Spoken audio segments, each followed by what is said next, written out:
Hi, I'm your neurofabulous friend, late diagnosed ADHD, and today we're talking about why every time your boss says, "Can we chat?" your nervous system basically starts planning the fact that you're being fired. If that sounds familiar, you're not messed up and you're not dramatic. What you might be experiencing is something called Rejection Sensitive Dysphoria, or RSD for short. By the end of this video, you're going to understand exactly what RSD is and how it shows up for ADHDers, autistics, and us ADHD folks. And most importantly, how to make workplace feedback less terrifying. And I've got a freebie for you as well in the downloads. Download. It's RSD friendly feedback guide because scripts and strategies, they're going to help for both employees and managers. So the link's in the description, just go grab it. And before we dive in, please make sure you hit the subscribe button so you don't miss my weekly videos. Every Saturday, I share tips on living and working as your neuroglorious self.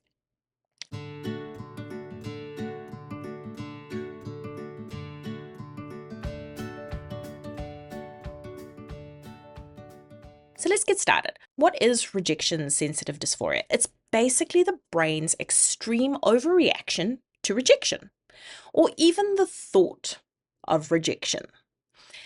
It's that kind of gut punch feeling you get when someone criticizes you, even gently. And instead of hearing, "Fix this one small thing," your brain screams, "I'm a total failure. Everyone hates me. I'm about to lose everything. I might as well just move to another country." The amount of times I've Googled moving to another country, honestly. Now, here's where it gets quite interesting. Studies show that autistic people and ADHDers process social pain in the brain the same way other people process physical pain. Like the rejection actually physically hurts. That's what the phrase "rejection stings" isn't just a metaphor, it's really neurological. One ADHD specialist estimated that up to 99% of ADHD people experience this kind of rejection sensitivity. 99%. And while the research into autism and RSD is still catching up, so many autistic people report the same thing, especially those of us that are AuDHD. This dog is legally my emotional support animal. I'll give you a lived example. Just recently, I got some feedback, and I am not kidding you. That night, I was searching how to move to Iceland because it's the most isolated part of the world. I looked up visas, I looked up how to get a rental property, I looked up how much it would cost to move, I looked at how my son would settle into school. It's not actually going to I'm not actually going to move to Iceland. But my body told me I had to do it, and it kind of gave me a little bit of peace. So silly. The important thing to know is this isn't a weakness. It's not being overly sensitive on purpose. It's a neurological reaction. Our brains are wired to turn the volume up on rejection. So if this is already hitting home, please drop a comment below with your most dramatic RSD moment. Did you move to Iceland? Mine was definitely that mini Iceland meltdown. But don't forget to subscribe as well so you don't miss future videos. That would be nice. All right, so let's break this down by neurotype. For ADHD, RSD, oh my God, so many acronyms, looks like quick, intense emotional reactions. Someone gives you a tiny bit of feedback, and suddenly you're apologizing 50 times, redoing the entire project, or just shutting down completely. For autistic folks, RSD can show up a little differently because many of us struggle to read social cues. We can misinterpret situations. So if your colleague cancels a meeting, or you might potentially interpret that as they don't value me, when really they were just double booked. That misunderstanding plus the rejection sensitivity equals a hot mess spiral.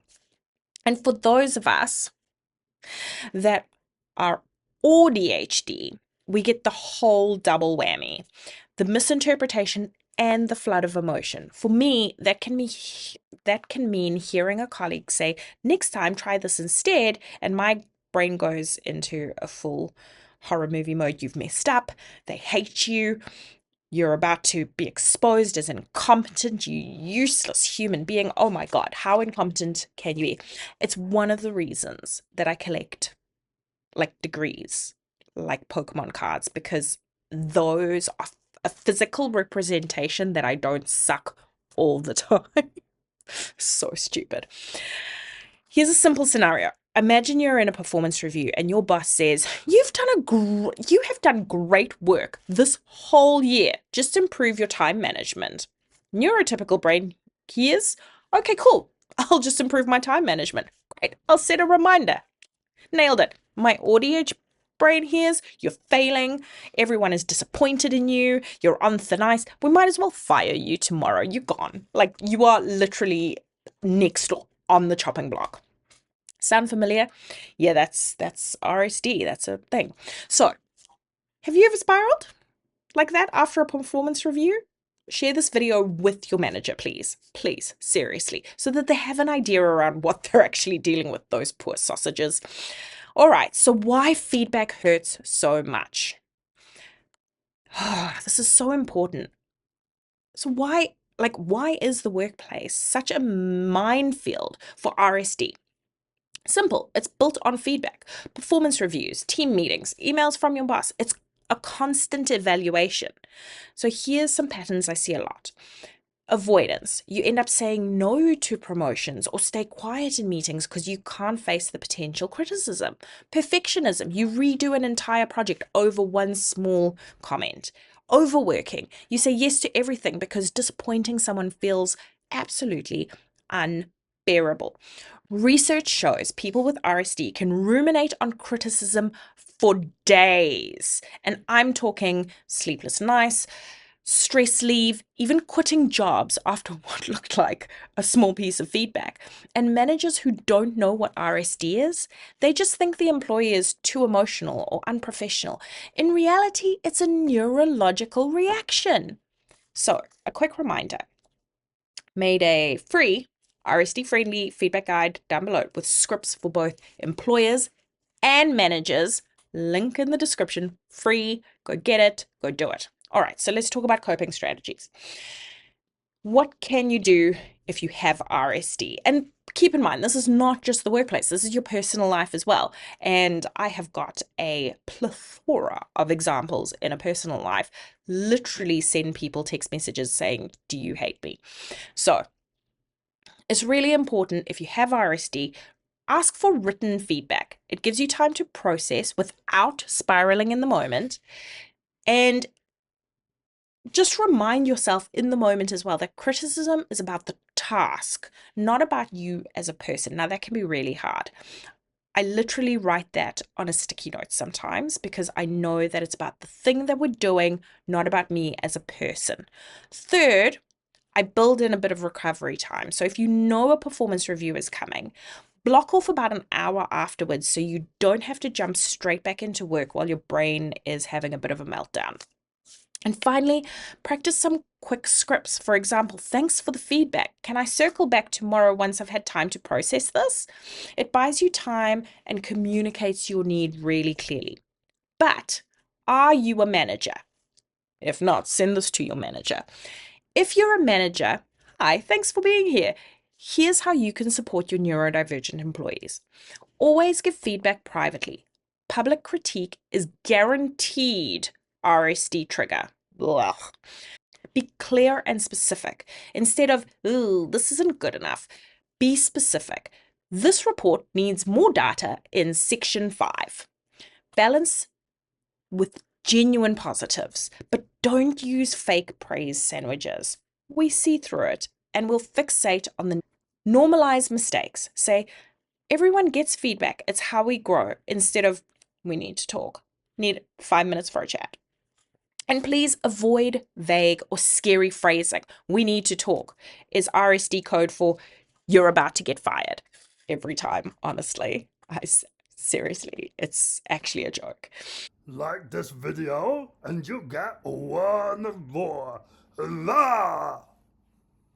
Now, to be clear, RSD doesn't clock out when we leave work. It shows up in our personal lives too, in our friendships, family, and dating. For me, that looks like replaying a text message in my head 1,000 times because someone replied, okay, instead of okay, or spiraling for days because a friend cancelled plans and my brain decided it was a secret rejection rather than, life. Or I haven't heard from a friend for weeks because they were legitimately busy with their fancy schmancy job, and now I feel like they hate me because why wouldn't you hate me? I'm sorry I haven't texted. I do still like you. If you're nodding along, you know how brutal it feels when your friends or family say things like, don't be so sensitive, you're overreacting. It's not that deep. Oh, man, those phrases are like pouring petrol on RSD fire. Here's what actually helps. Instead of, don't be so sensitive, try, I get that this feels really big for you and I'm here. Or instead of, you're overreacting, why not try, I don't see it that way, but your feelings are valid. Or instead of, dude, it's not that deep. This matters to you, so it matters to me. It's small language shifts, but they make the world of difference because what we need in that moment isn't logic, it's safety and reassurance. So if you're a friend or a partner of someone with ADHD, autism, or AuDHD, and you see them spiraling, your job isn't to fix it. It's to sit down with them and remind them that they're safe and valued and not pile on more shame. Now, what's really interesting is when you go into an RSD spiral, let's say, for example, plans have been cancelled or you were uninvited from something because there wasn't enough space, let's say. The guilt that comes with that of knowing that you were the problem or that you are the thing that caused like friction adds to that RSD fuel and it's not good. So I need you to start naming RSD when you see it. If you are starting to feel those feelings, name the RSD. Be like, no, RSD, I know you're coming for me. I am not going to Google how to move to Iceland. There's a free thing. Please take it before I roar. So today we unpacked what RSD is, how it shows up in ADHD, autism, and AuDHD, why workplace feedback feels like rejection, and strategies for both employers and managers. And don't forget to download the RSD friendly feedback guide, the little linky links below. Hit the subscribe button, please, because that would be nice. It helps me with my RSD because realistically, we've just spoken about this, and you not subscribing right now is making me feel like the stuff that I make is worthless and that I suck. And why am I even on the internet? Who knows? Why are you even here, you imposter? Anyway, hit subscribe, hit the like button, and watch the next video somewhere up here. So please remember, I'm your neurofabulous friend, reminding you feedback doesn't have to feel like heartbreak. With the right strategies, you can thrive at work and protect your nervous system. I'll see you next week.